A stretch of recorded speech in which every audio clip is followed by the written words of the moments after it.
Today's video is sponsored by the Kit Collective. Some of your favourite classic football shirts are 100% authentic at competitive prices. Shop via Vinted on the link down below.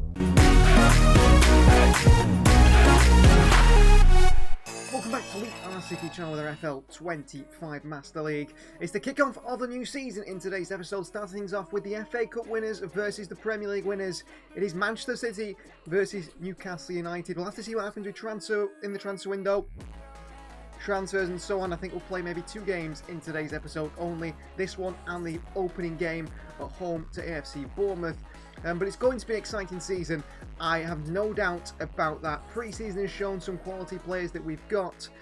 We've made one signing. We're looking to possibly make more. That is something we need to look into. But how do you improve a side that already is as strong as we've already built? But let's get into the opening game of the episode. It is Community Shield final against Newcastle United. And also, just to say, Ruben Diaz, there is links with Chelsea being interested in him. He says the rumours are very flattering. Shouldn't he be saying that after signing a new contract?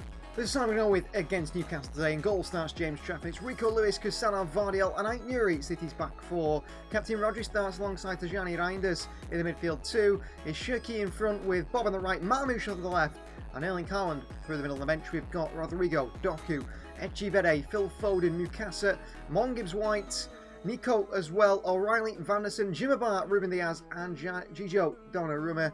As for Newcastle, they go with Nick Pope, the captain, starting in goal. It's Livramento, Scalvini, Botman and Lewis Hall, a very strong back 4. A strong midfield as well with no Bruno Guimaraes, she's on the bench. Instead it's Jolinton, Tonali and Willock. And no Alanga either, he's on the bench. Gordon, Osula and Murphy is there for 3. So FA Community Shield finally, and Manchester City take on Newcastle United at Wembley Stadium. A big game really between two sides. Newcastle, who are still building upon their side, still trying to make themselves what they see as perhaps a title contender in the years to come. Many a side were way off us last season, including Newcastle as well. They were way down there. So outcome of two sides for this Community Shield final, which is a bit of a curse when it comes to winning the Premier League. If you win the Community Shield, you tend to do a pretty bad job in the Premier League, don't you? And you don't really want to win it because of that. Outcome Manchester City looking absolutely fantastic in this new kit, which I'm really happy with what I've created here. I might create one with white shorts just to see how it looks, but I do like it with the dark shorts. It's City versus Newcastle. It's Wembley Stadium. It is FA Community Shield final. Leading those transitions a bit more is Livramento, Willock. Forward here, Lewis Hall. The space open up for Newcastle here. Anthony Gordon's made a really good run, and Newcastle have the lead here. First shot, first goal. That is poor, and Newcastle's number 10 gives them the lead. And I'm not happy with that play there from City. I'm not exactly sure how it made its way through to them. He seemed a little bit all over the place, the back. Vardiel's got inwards there. Aït-Nouri's not read the run of Gordon, who's drifted out from that left-hand side. And he gives Newcastle the lead in the Community Shield final. And City are yet to create anything themselves, despite having a lot of possession. Whitery and Aït-Nouri. Marmoush. Aït-Nouri, options here for Aït-Nouri. Pulls it back to Haaland on the turn. Oh, couldn't fall to Marmoush, could it, unfortunately. Counter Newcastle, Murphy. Initial press from Rodri shuts it down. I think we're in for a very difficult season here. A very difficult season. We'll play Kusanov. Oscar Bob. Over top here. Marmoush is there. Oh, Marmoush! Oh, right at Nick Pope, should he score? He's running behind Rico Lewis there. He's not quite ready as Lewis. He's got trapped back here, Lewis Hall. Lewis can't make the block. Osula with a header. Saved the legs of Trafford. And lumped away by Rico Lewis. And something's gone on here. Was there a foul by Lewis on on Lewis Hall? I mean, he gets his body in there. There's hardly anything in it. Referee gives a free kick Newcastle's way. Across the far post. It's bobbling around here. It's blocked away a few times. Murphy with a header. Taken down by Trafford. It's Vanderson. Could come in as well. Livramento. They play it so well here, Newcastle. It's Anthony on again. It's 2-0. What a start to the second half for the Geordies. Livramento. Backheel towards Gordon by Murphy. It's rifled into the bottom corner past James Trafford. It's 2-0 Newcastle. Manchester City.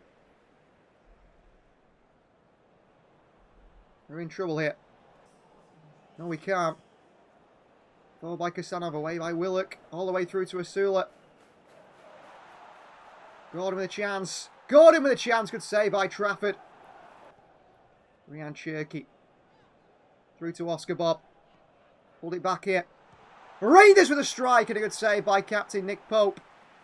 But that's only our second or so shot on target. At this stage, we can't be doing that, so we are going to make changes. It's going to be Bob. It's going to be Cherky for Foden. Doku for Bob. Rodrigo for Marmouche. Doku. Foden back through to Doku here. They space the Belgian Jeremy Doku. Pulls it back to Haaland or somebody or Rodrigo. No one's there. Ball back in behind it. It's Port. They've scored their chances, Newcastle. And that's been a big difference today. Doku's away here. Doku. Doku! Saved by Nick Pope. Blocked by Ainturi. It's not going to be enough here. We're going to start this episode with a defeat. Ainturi can't get there again. He wins it in the end. And it is defeat for Manchester City. We don't start the episode or this season with a trophy. Community Shield final defeat to Newcastle United, who will lift it. And Pep Guardiola's side have to be frustrated with himself. That is a very poor final performance, really. Well, two players have been promoted to the first team this season. Jack Wint, the goalkeeper, and Lekal Samuel as well, a right back. But both will be listed for loan opportunities, but they will also have the opportunity to be in the squad in the first team, around the first team this season, if it's a possibility for them. And Vitaly is going to leave the club to join West Ham United on loan to continue his development till the end of the season. Well, going into this season, we do have Sir Naipan back in the side, but the intention is for him to maybe be around the squad for the first half of the season, then go out on loan, or to go out on loan straight away.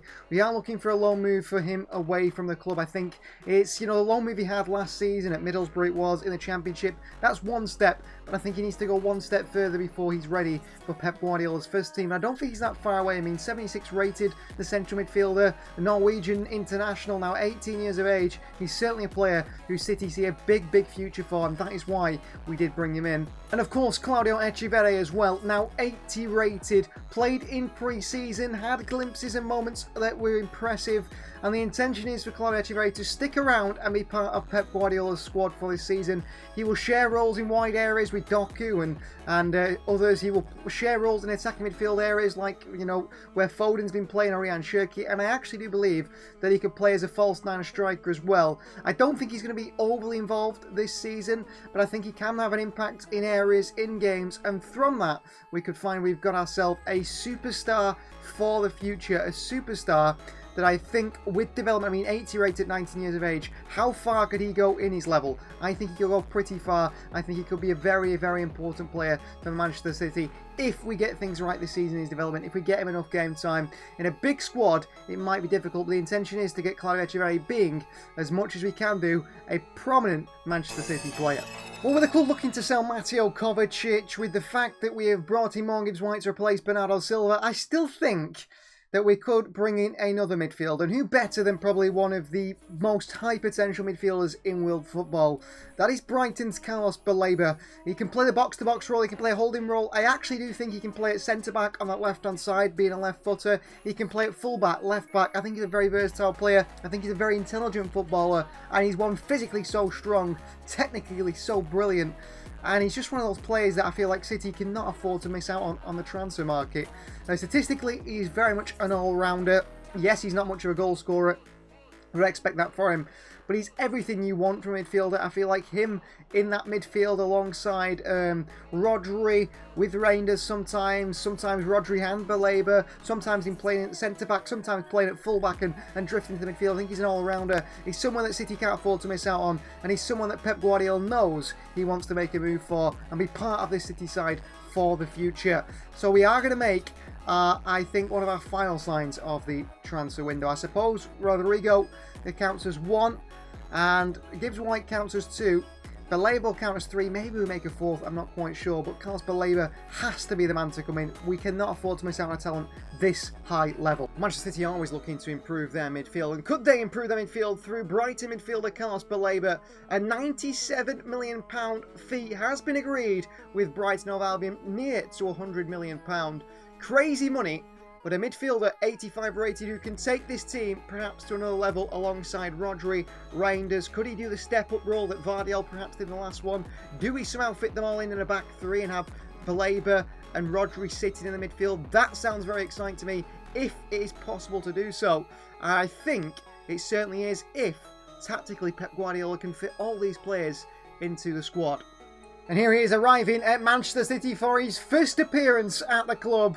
New signing from Brighton of Albion for big money, nearly a record-breaking fee for Manchester City. One of the best young midfielders in world football, one of the highest potential midfielders in world football. Manchester City bringing Carlos Baleba. What a signing he could be for Pep Guardiola's side. And there is Carlos Baleba holding the Manchester City shirt. Was linked United heavily the season before. In the end, he's made the move to Manchester City, and I think he could be a superstar in this City side. How do all these components fit into the City team? There is a way. We will fit them all in, and I think it's going to be a very exciting season for Manchester City, despite that defeat to Newcastle just then. But we have changed a few squad numbers going into the new season. Joško Vardiel is going to take number 4 for this season. We'll confirm it more towards the start of the season because the transfer window is not over yet. Nico Gonzalez, I'm going to give him the number 6 for this season. He's going to vacate the number 14. Mo Gibbs-White's going to take the number 8, and that means that Tijani Reinders gets his preferred number 14, swaps from 4. Rodrigo still 17. New signing Carlos Baleba, like Gibbs-White, 8. Baleba number 20. The intention is to let Mateus Nunes and Mateo Kovacic go, and when that happens we might change some numbers as well. I mean, Kasanov could take number 5, we'll have to see on that. The intention is for maybe Mukasa to take number 27. I think Nico Riley, we're going to change number 24. I think that just suits me a little bit more in that midfield as well. So that's how it's going to look at the moment. That is the numbers. High numbers for some of the younger players, of course. Jack Wynn, 84. Lakal Samuel, 95. Mafuni, 91. We'll look to try and sell loan some players as well. And we'll see where we go from there then with the squad numbers. Let's decide for the opening game of the season at home to Bournemouth. And this is what we go with because a lot of players are out of condition. Rodrigo, Reinders and also Marmoush. So in goal starts Gianluigi Donnarumma. It is Vanderson, Kasanov, Vardiel and Carlos Baleba starts at left back. But he's going to try and learn the inverted left back role for today anyway.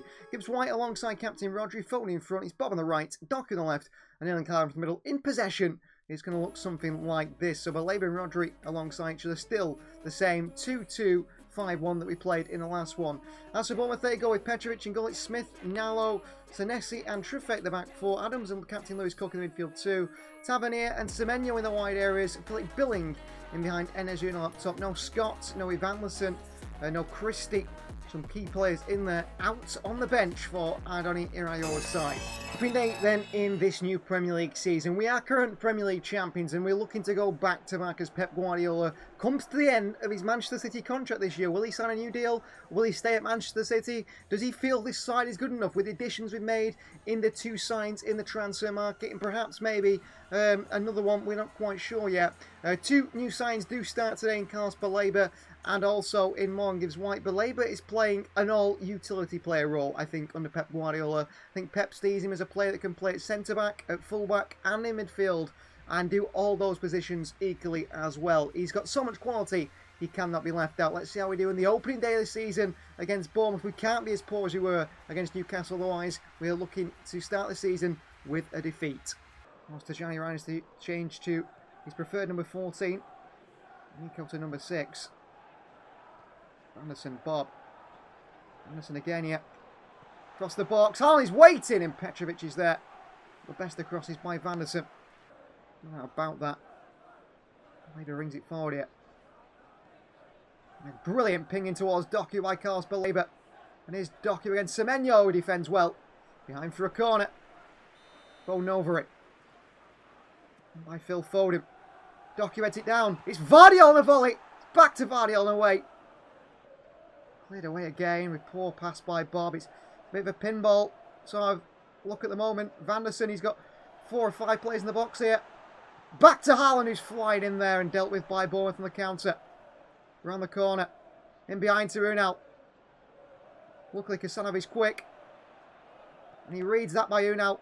And it's way by Joško Vardiol. Flicked on half-time, 0-0. City struggling to find that breakthrough. All these creative players, yet no goal. Foden's been a ghost so far. And behind here towards Foden. It's going to fall to Doku anyway. Keeps his run going. Doku. Doku goes inside. Foden. Bob. Through to Foden here. Phil Foden! 1-0 Manchester City. Well, we said in that first half, Phil Foden's been particularly quiet. Now he goes and scores City's first goal of the Premier League season. And he's found by Oscar Bob as well to give City the opener. Nicely done by Manchester City. And Phil Foden with the opening goal there. Applause to Pep Guardiola. Really good play here by Bob and Foden. Doku on this wide area. Goes into Foden. Little 1-2 with Bob. Nice touch and take. Through to Foden. Good touches there. And his bottom left-hand corner. And he scores our opening goal of the Premier League season. It's not Erling Haaland. This time that Bournemouth had a bit of the ball, really. Billing. Anderson across. It's poor defending. It's a chance here. Oh, it's rifled just past the post by Tavernier. That space to Rodri. Doku comes narrow here. It's White. Doku. Jeremy Doku pokes one through. Great defending. Foden. Anderson. Bad pass by Phil Foden. Trouble again for City here. It's a really, really weak pass by Phil Foden. Didn't need to be. Only one goal in it here. City have got to be careful. Semenyo. Vardiol cuts it out. Only the first time. The chance here for Enes Unal, who puts it wide the post. And we're going to make changes now. Back to Jeremy Doku. Into Ray Knight-Nuri. Back to Doku. Baleba. Foden. Anderson. Lifted one in here.